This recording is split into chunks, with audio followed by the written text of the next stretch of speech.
He just has to simply make the connection between his nose and the scent. So Gary, what I want you to do is just put your hand out, let him sniff you.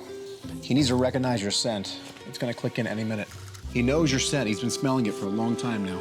He just has to make the connection. At first, Shadow was simply looking at me. He wasn't relying on his nose. And then, the moment of recognition. Hey there.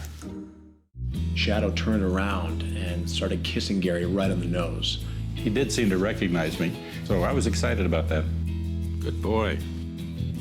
What took me a long time to gain Shadow's trust, it took Gary only minutes. Bet you didn't think a shirt could do that, huh? I had no idea. That's the power of a dog's nose.